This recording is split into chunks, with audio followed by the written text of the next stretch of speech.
बागेश्वर शास्त्री म्हणतात, शिवाजी महाराज युद्ध करून थकले आणि त्यांनी समर्थ रामदास स्वामींना आपले राज्य चालवायला दिले. रामदास स्वामी शिवाजी महाराजांचे गुरु होते. तर काही जण म्हणतात, लहान वयात छत्रपती शिवाजी महाराज यांची देखरेख करणारे दादोजी कोंडदेव त्यांचे गुरु होते. पण या भाकड कथांचा कोणताही पुरावा नाही. समर्थ रामदास स्वामी आणि शिवाजी महाराज यांच्या भेटीचा सुद्धा कुठे उल्लेख नाही. शिवाजी महाराजांचे एकमेव आणि खरे गुरु होते राजमाता जिजाऊ. गुलामी मान्य करायची नाही, अन्याय सहन करायचा नाही आणि आपल्या मातीसाठी जगण्याचा विचार त्यांच्या मनात रुजवला माँसाहेब जिजाऊंनी.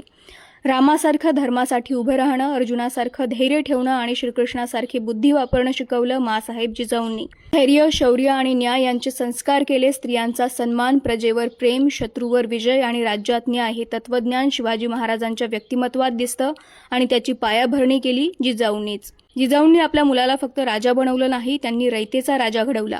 आणि हे सत्य फक्त कथांमध्ये नाही तर अनेक इतिहासकारांनी मान्य केलेलं त्यांचं वास्तव आहे. शिवाजी महाराजांची तलवार जितकी तेजस्वी होती, तितकाच तेजस्वी विचार जिजाऊंच्या संस्कारातून आला होता. म्हणून गुरु म्हणजे फक्त कुणाला पदवी देणं नाही, फक्त गादीवर बसवणं नाही, फक्त उपदेश करणं नाही.